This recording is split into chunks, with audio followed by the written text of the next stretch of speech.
भारत माता की। भारत माता की। वीरों की धरती ई बुंदेलखंड पे रहवे वारे सबई जनन खां हमारी तरफ से हाथ जोड़ के राम राम पहुंचे।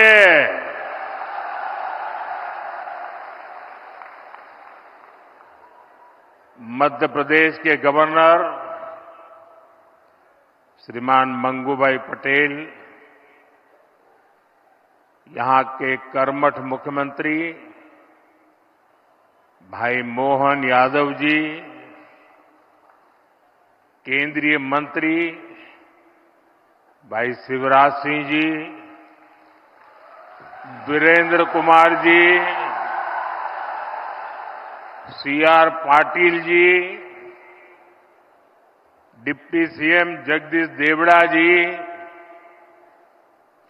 राजेंद्र शुक्ला जी,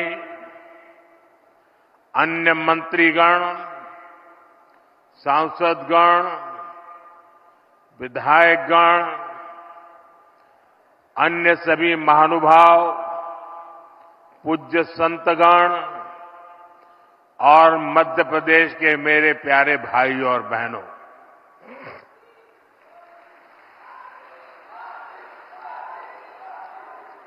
आज पूरे विश्व में क्रिसमस की धूम है। मैं देश और दुनिया भर में उपस्थित ईसाई समुदाय को क्रिसमस की ढेर सारी बधाई देता हूं। मोहन यादव जी के नेतृत्व में बनी भाजपा सरकार का 1 साल पूरा हुआ है। मध्य प्रदेश के लोगों को, भाजपा के कार्यकर्ताओं को मैं बहुत बहुत बधाई देता हूं। इस 1 वर्ष में एमपी में विकास को एक नई गति मिली है।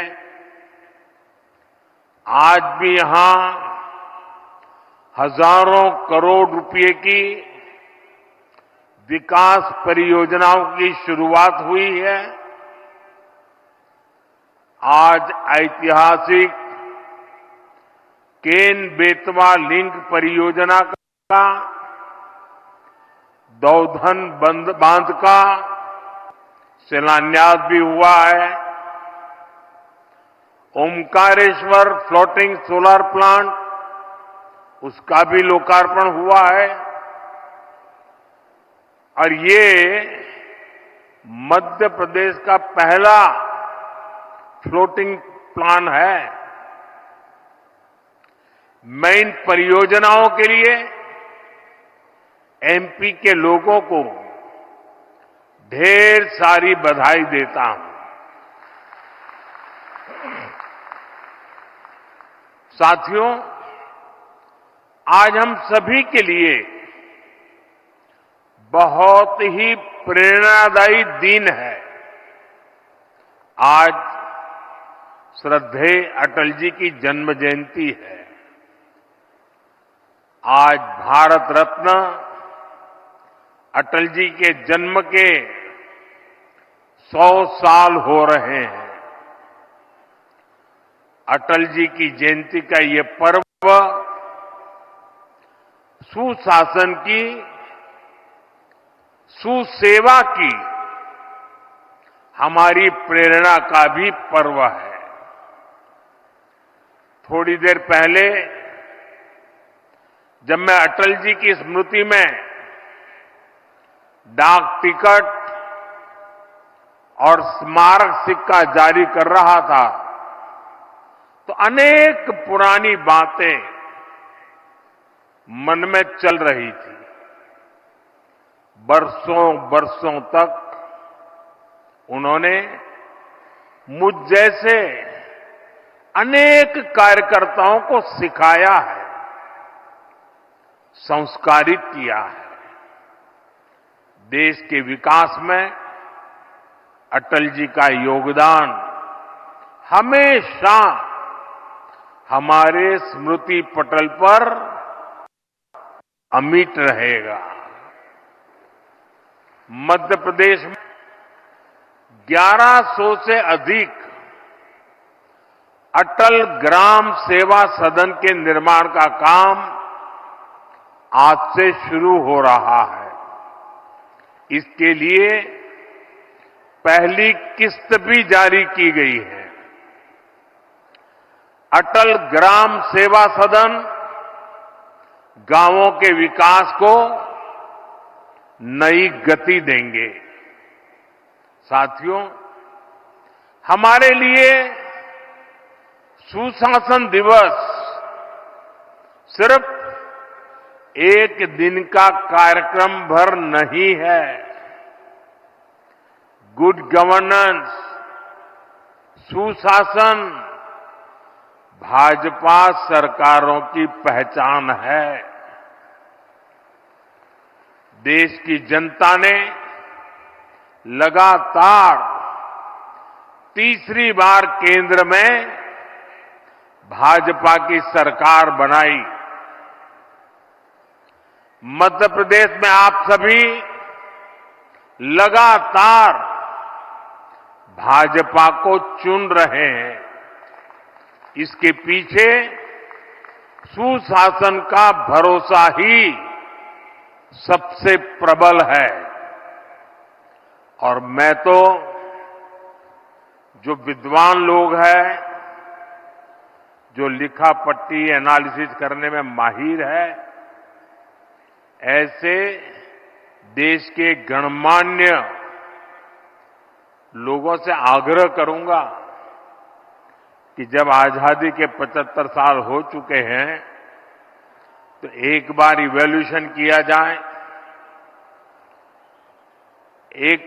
100-200 विकास के, जनहित के, गुड गवर्नेंस के पैरामीटर निकाले जाएं और फिर जरा हिसाब लगाएं कि कांग्रेस सरकारें जहां होती हैं वहां क्या काम होता है, क्या परिणाम होता है। जहां लेफ्ट वालों ने सरकार चलाई, कम्युनिस्टों ने सरकार चलाई, वहां क्या हुआ।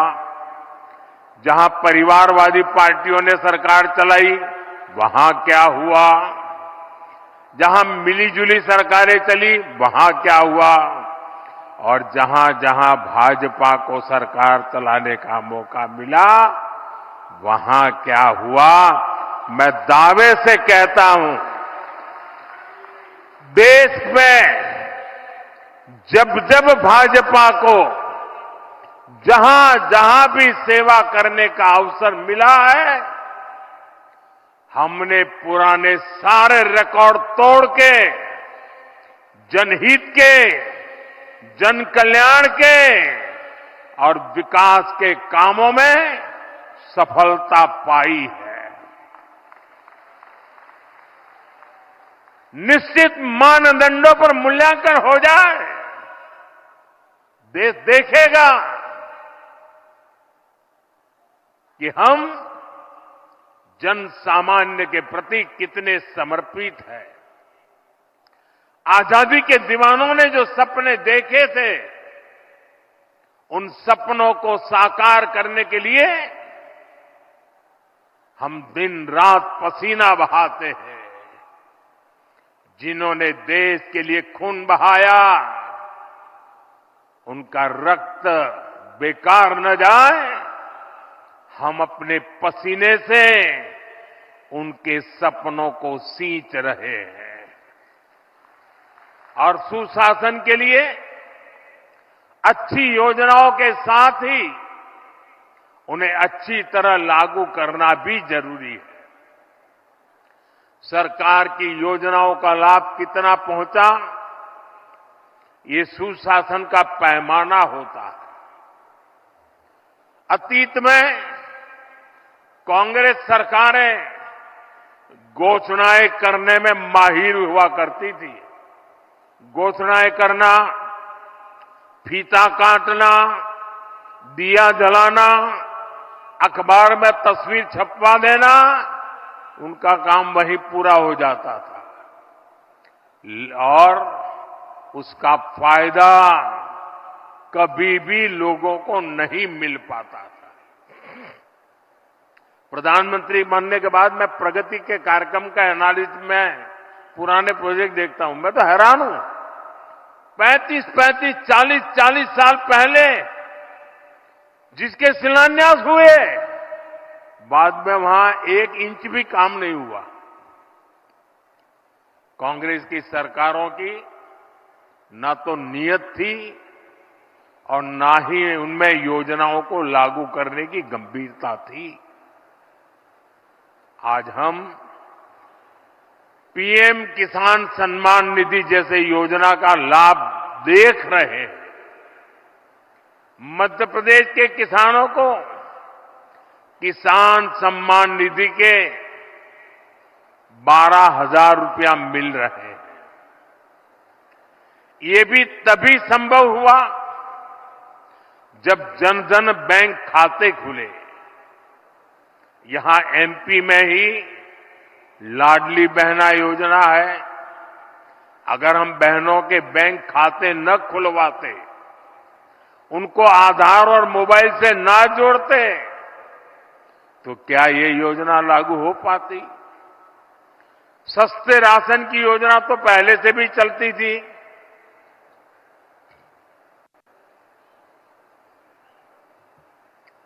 लेकिन गरीब को राशन के लिए भटकना पड़ता था।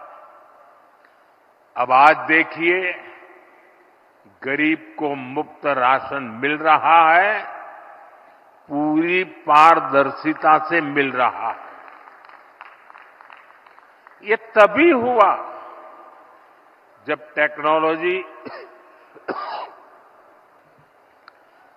टेक्नोलॉजी लाने के कारण फर्जीवाड़ा बंद हुआ।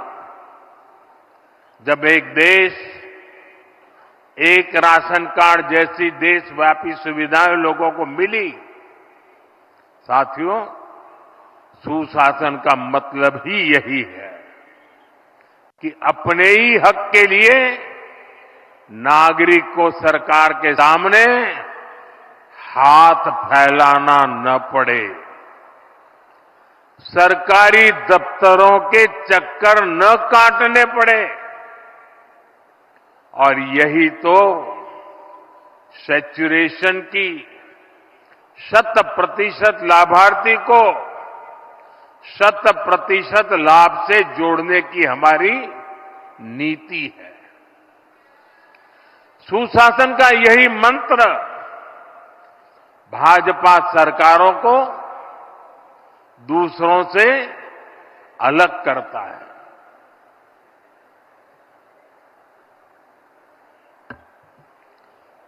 आज पूरा देश इसे देख रहा है, इसलिए बार बार भाजपा को चुन रहा है।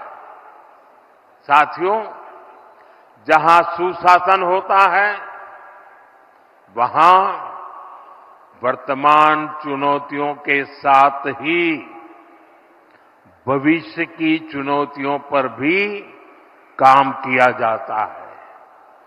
लेकिन दुर्भाग्य से देश में लंबे वक्त तक कांग्रेस की सरकारें रही। कांग्रेस गवर्नमेंट पर अपना जन्मसिद्ध अधिकार समझती है, लेकिन गवर्नेंस का उससे 36 का नाता रहा है। जहां कांग्रेस, वहां गवर्नेंस हो ही नहीं सकती। इसका बहुत बड़ा खामियाजा दशकों तक यहां बुंदेलखंड के लोगों ने भी भुगता है। पीढ़ी दर पीढ़ी यहां के किसानों, यहां की माताओं बहनों ने बूंद बूंद पानी के लिए संघर्ष किया। ये हालात क्यों बने? क्योंकि कांग्रेस ने कभी जल संकट के स्थायी समाधान के बारे में सोचा ही नहीं। साथियों, भारत के लिए नदी जल का महत्व क्या है, इसको समझने वाले पहले लोगों में, और आपको भी जब बताऊं तो आश्चर्य होगा, यहां किसी को भी पूछ लीजिए, हिंदुस्तान में किसी को पूछ लीजिए कि देश आजाद होने के बाद सबसे पहले जल शक्ति, पानी का सामर्थ्य, पानी के लिए दूरंदर्शी आयोजन, इसके विषय में किसने सोचा था, किसने काम किया था? यहां मेरे पत्रकार बंधु भी जवाब नहीं दे पाएंगे। क्यों?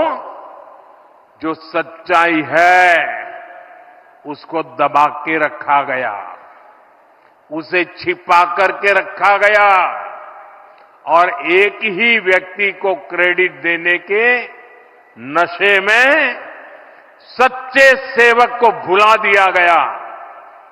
और अब मैं बताता हूं, देश आजाद होने के बाद भारत की जल शक्ति, भारत के जल संसाधन, भारत में पानी के लिए बांधों की रचना, इन सब की दूरदृष्टि किसी एक महापुरुष को क्रेडिट जाती है तो उस महापुरुष का नाम है बाबा साहब आंबेडकर।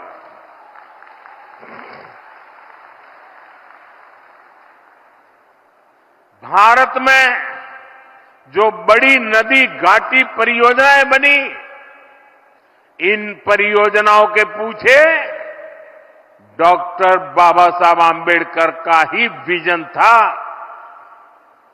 आज जो केंद्रीय जल आयोग है, इसके पीछे भी डॉक्टर आंबेडकर के ही प्रयास थे। लेकिन कांग्रेस ने कभी जल संरक्षण से जुड़े प्रयासों के लिए, बड़े बांधों के लिए बाबा साहब को श्रेय नहीं दिया, किसी को पता तक नहीं चलने दिया। कांग्रेस इसके प्रति कभी भी गंभीर नहीं रही। आज 7 दशक बाद भी देश के अनेक राज्यों के बीच पानी को लेकर कुछ न कुछ विवाद है। जब पंचायत से पार्लियामेंट तक कांग्रेस का ही शासन था, तब ये विवाद आसानी से सुलझ सकते थे। लेकिन कांग्रेस की नीयत खराब थी, इसलिए उसने कभी भी ठोस प्रयास नहीं किए। साथियों, जब देश में अटल जी की सरकार बनी तो उन्होंने पानी से जुड़ी चुनौतियों को हल करने के लिए गंभीरता से काम शुरू किया था। लेकिन 2004 के बाद उनके प्रयासों को भी, जैसी अटल जी की सरकार गई, वो सारी योजनाएं, सारे सपने ये कांग्रेस वालों ने आते ही ठंडे बस्ते में डाल दिया। आज हमारी सरकार देश भर में नदियों को जोड़ने के अभियान को गति दे रही है।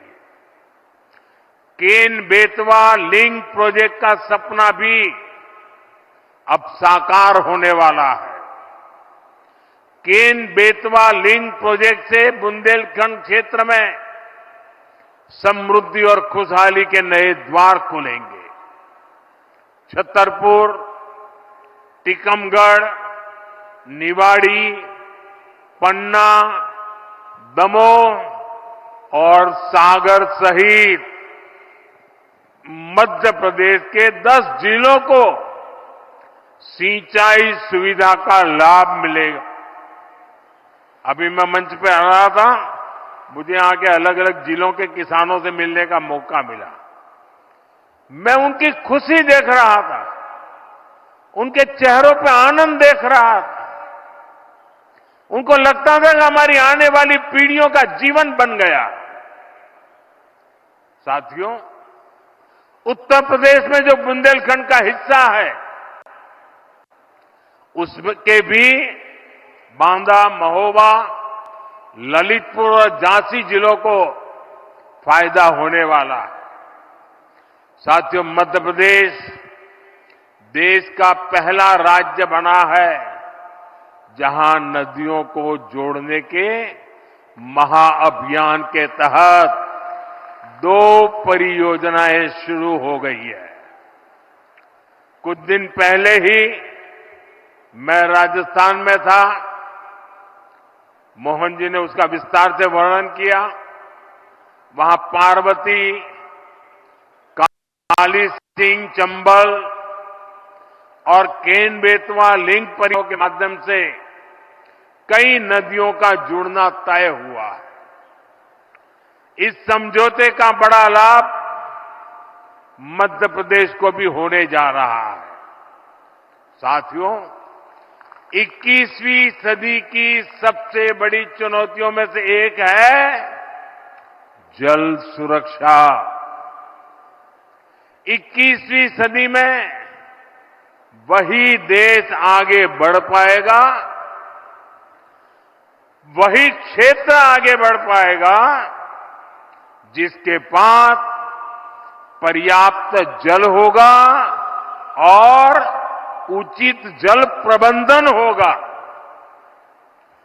पानी होगा तभी खेत खलिहान खुशखुशाल होंगे।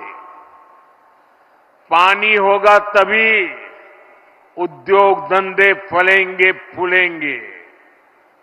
और मैं तो उस गुजरात से आता हूं जहां के ज्यादातर हिस्सों में साल में ज्यादातर समय सूखा ही पड़ता था।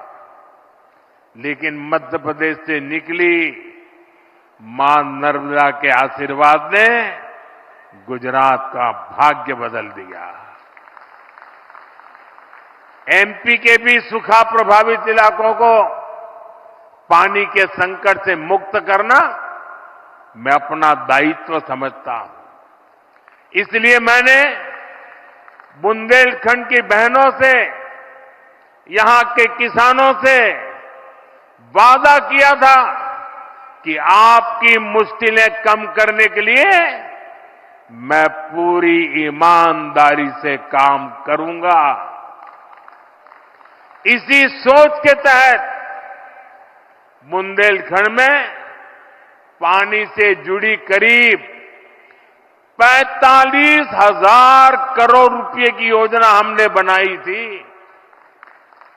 हमने मध्य प्रदेश और उत्तर प्रदेश की भाजपा सरकारों को निरंतर प्रोत्साहित किया और आज केन बेतवा लिंक प्रोजेक्ट के तहत दौधन बांध का भी शिलान्यास हो गया। इस बांध से सैकड़ों किलोमीटर लंबी नहर निकलेगी। बांध का पानी करीब 11 लाख हेक्टेयर भूमि तक पहुंचेगा। साथियों, बीता दशक भारत के इतिहास में जल सुरक्षा और जल संरक्षण के अभूतपूर्व दशक के रूप में याद किया जाएगा। पहले की सरकारों के दौरान पानी से जुड़ी जिम्मेदारियां अलग अलग विभागों के बीच बटी हुई थी। हमने इसके लिए जल शक्ति मंत्रालय बनाया। पहली बार हर घर नल से जल पहुंचाने के लिए राष्ट्रीय मिशन शुरू किया गया। आजादी के बाद 7 दशक में सिर्फ 3 करोड़ ग्रामीण परिवारों के पास ही नल से जल, नल कनेक्शन था। बीते 5 वर्षों में 12 करोड़ नए परिवारों तक हमने नल से जल पहुंचाया है। इस योजना पर अभी तक 3.5 लाख करोड़ रुपए से अधिक खर्च किया जा चुका है। जल जीवन मिशन का एक और पक्ष है जिसकी उतनी चर्चा नहीं होती, वो है पानी की गुणवत्ता की जांच। पीने के पानी को टेस्ट करने के लिए देश भर में 2100 वाटर क्वालिटी लैब बनाई गई है। पानी को टेस्ट करने के लिए गांवों में 25 लाख महिलाओं को ट्रेन किया गया है। इससे देश के हजारों गांव जहरीला पानी पीने की मजबूरी से मुक्त हो चुके हैं। आप कल्पना कर सकते हैं, बच्चों को, लोगों को बीमारियों से बचाने के लिए ये कितना बड़ा काम हुआ है। साथियों, 2014 से पहले देश में ऐसी 100 के करीब बड़ी सिंचाई परियोजनाएं थी जो कई दशकों से अधूरी पड़ी हुई थी। हम हजारों करोड़ रुपए खर्च करके इन पुरानी सिंचाई परियोजनाओं को पूरा करवा रहे हैं। हम सिंचाई के आधुनिक तौर तरीकों का भी उपयोग बढ़ा रहे हैं। पिछले 10 साल में करीब करीब 1 करोड़ हेक्टेयर भूमि को माइक्रो इरिगेशन की सुविधा से जोड़ा गया है। मध्य प्रदेश में भी पिछले 10 साल में करीब 5 लाख हेक्टेयर भूमि माइक्रो इरिगेशन से जुड़ी है। बूंद बूंद पानी का सदुपयोग हो, इसे लेकर लगातार काम हो रहा है। आजादी के 75 वर्ष पूरे होने पर हर जिले में 75 अमृत सरोवर बनाने का अभियान भी चलाया गया। इसके तहत देश भर में 60,000 से ज्यादा अमृत सरोवर बनाए गए। हमने देश भर में जल शक्ति अभियान कैच द रेन भी शुरू किया है। आज देश भर में 3 लाख से अधिक रिचार्ज वेल बन रहे हैं और बड़ी बात यह कि इन अभियानों का नेतृत्व जनता जनार्दन खुद कर रही है। शहर हो या गांव, हर क्षेत्र के लोग इनमें बढ़ चढ़कर हिस्सा ले रहे हैं। मध्य प्रदेश सहित देश के जिन राज्यों में भूजल स्तर सबसे कम था, वहां अटल भूजल योजना चलाई जा रही है। साथियों, हमारा मध्य प्रदेश टूरिज्म के मामले में हमेशा से अव्वल रहा है और मैं खजुराहो आया हूं और पर्यटन की चर्चा ना करूं, ऐसा भला हो सकता है क्या?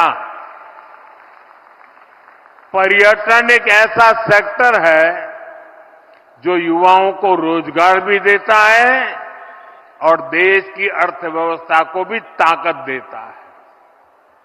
अब जब भारत दुनिया की तीसरी बड़ी आर्थिक शक्ति बनने जा रहा है, तो दुनिया में भारत को लेकर जिज्ञासा बढ़ी है। आज दुनिया भारत को जानना चाहती है, समझना चाहती है, इसका बहुत अधिक फायदा मध्य प्रदेश को होने वाला है। हाल में एक अमेरिकी अखबार में एक रिपोर्ट छपी है, हो सकता है मध्य प्रदेश के अखबारों में भी अब वो नजर आई हो। अमेरिका के उस अखबार में छपी खबर लिखा गया है कि मध्य प्रदेश को दुनिया के 10 सबसे आकर्षक टूरिस्ट डेस्टिनेशन में से एक बताया गया है। दुनिया के टॉप 10 में एक मेरा मध्य प्रदेश। मुझे बताइए, हर मध्य प्रदेश वासी को खुशी होगी कि नहीं होगी? आज का गौरव बढ़ेगा कि नहीं बढ़ेगा? आपका सम्मान बढ़ेगा कि नहीं बढ़ेगा? आपके यहां टूरिज्म बढ़ेगा कि नहीं बढ़ेगा? गरीब से गरीब को रोजगार मिलेगा कि नहीं मिलेगा?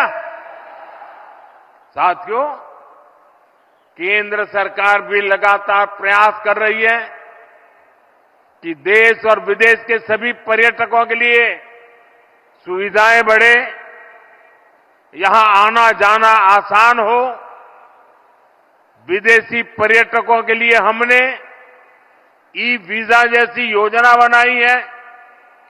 भारत में जो हेरिटेज और वाइल्ड लाइफ टूरिज्म है, उसको विस्तार दिया जा रहा है। यहां मध्य प्रदेश में तो इसके लिए अभूतपूर्व संभावनाएं हैं। खजुराहो के इस क्षेत्र में ही देखिए, यहां इतिहास की, आस्था की अमूल्य धरोहरें हैं। कंदरिया महादेव, लक्ष्मण मंदिर, 64 योगिनी मंदिर, अनेक आस्था स्थल है। भारत के पर्यटन का प्रचार करने के लिए हमने देश भर में G20 की बैठकें रखी थी। एक बैठक यहां खजुराहो में भी हुई थी। इसके लिए खजुराहो में एक अत्याधुनिक अंतर्राष्ट्रीय सम्मेलन केंद्र भी बनाया गया। साथियों, केंद्र सरकार की स्वदेश दर्शन योजना के तहत मध्य प्रदेश को सैकड़ों करोड़ रुपए दिए गए हैं ताकि यहां इको टूरिज्म सुविधाओं का, पर्यटकों के लिए नई सुविधाओं का निर्माण हो सके। आज सांची और अन्य बौद्ध स्तंभों को बौद्ध सर्किट से जोड़ा जा रहा है। गांधी सागर, ओमकारेश्वर डैम, इंदिरा सागर डैम, भेड़ाघाट, माणसागर डैम, ये इको सर्किट का हिस्सा है। खजुराहो, ग्वालियर, ओरछा, चंदेरी, मांडू ऐसे स्थलों को हेरिटेज सर्किट के रूप में कनेक्ट किया जा रहा है। पन्ना नेशनल पार्क को भी वाइल्ड लाइफ सर्किट से जोड़ा गया है।